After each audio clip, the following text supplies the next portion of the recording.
au Maroc et en Tunisie confondus et moins de 100 morts, des pays qui font, il faut dire, très peu de tests. Du coup, la réalité est tout autre sur place.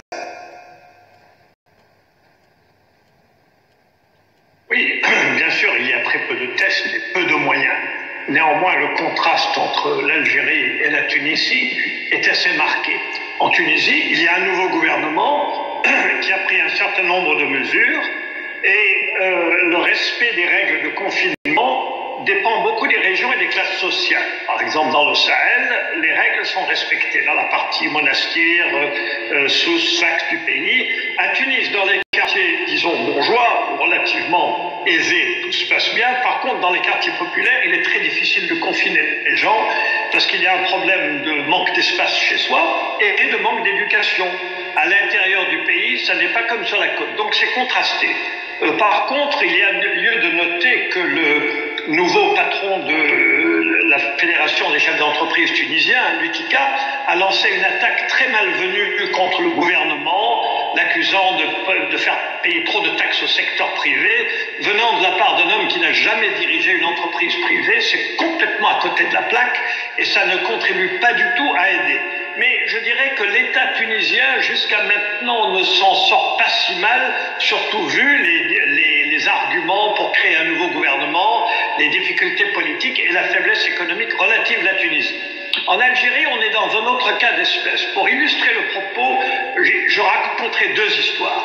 La première, c'est que la compagnie chinoise, la CSEC, qui construit la grande mosquée d'Alger, chantier de 10 milliards de dollars, a envoyé 450 000 dollars d'aide à l'Algérie médicale. Et où est allée cette aide? Directement à l'hôpital militaire d'Alger, à Ain Naja. Donc ces messieurs, en haut lieu, s'occupent de leur santé et se fichent du reste. Deuxièmement, il y a eu quelque chose de parfaitement abject la semaine dernière, c'est qu'un avocat qui était emprisonné au titre du Hirak, maître Karim Tabou, a été libéré. Et puis dès qu'il a été libéré, on l'a réarrêté sous un autre prétexte, sous ordre d'en haut, et il a fait une hémiplégie. Et donc, il est dans un état de paralysie. C'est absolument incroyable à quel point ce président, qui a été mal élu, puisque les 3/4 des Algériens n'ont pas voté pour lui, maintenant manifeste une incompétence, un mépris de la population qui est très frappant. Je voudrais revenir sur vos propos sur la Chine. On le sait, donc la Chine est en train d'aider notamment les Algériens. La Chine peut-elle se servir de cette crise sanitaire dont elle est sortie pour développer son implantation sur le sol africain?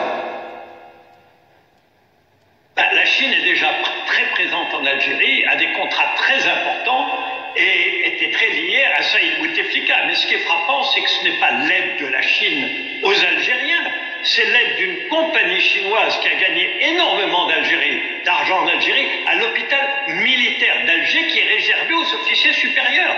Donc il ne faut pas parler de l'aide de la Chine aux Algériens. C'est insulter le peuple algérien. L'aide des Chinois aussi fait partie de leur propagande. Donc peut-être que dans d'autres pays, ça se passe d'une autre façon. Mais à Alger, ils ne sont pas en train d'aider les Algériens. Il n'y a même pas un confinement général en Algérie. Donc on ne peut pas parler d'aide de la Chine au peuple algérien, pas du tout. L'Algérie où le corps médical se dit très inquiet, on a lu ses propos ces derniers jours. Mais le corps médical, tant en Algérie qu'en Tunisie, et je présume au Maroc, ce sont des médecins. Et dans des périodes de très grande difficulté ou de crise, comme celle que connaît l'Afrique du Nord, la réaction du corps médical n'est absolument pas différente de la réaction du corps médical espagnol, italien ou français. Ce sont des gens comme nous. Ce qu'il y a de différent, ce sont les régimes, ce sont les systèmes politiques. Or, en Tunisie, le système politique est peut-être bancal, il est peut-être affaibli par toutes les argumentations, la faiblesse économique depuis quelques années. Néanmoins, le Premier ministre fait un discours il y a 10 jours où il annonce la couleur, il prend des mesures. Ils ont fait par exemple une erreur il y a quelques jours, ils ont fermé les marchés de gros. Et puis ils se sont rendus compte qu'en fermant les marchés de gros, ça perturbait la distribution des fruits et légumes et poissons, etc. Et donc les queues étaient encore plus longues que d'habitude. Donc ils sont revenus sur leur décision et ils ont décidé de réouvrir les marchés de gros. Donc on peut critiquer le gouvernement, mais au fond le gouvernement fait ce ce qu'il peut. Tel n'est pas le cas à Alger, où le ministre des Habous a dit il y a une quinzaine de jours que le Hirak, le mouvement populaire, était affecté par l'étranger, façon de dire qu'il y avait quasiment un virus, ou que le ministre du Commerce se balade dans les marchés d'Alger il y a 2 semaines en vérifiant le prix des pommes de terre lui-même.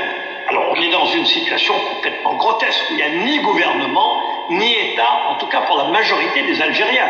C'est ce que les Algériens retiendront de cet épisode. Merci pour votre éclairage, Francis.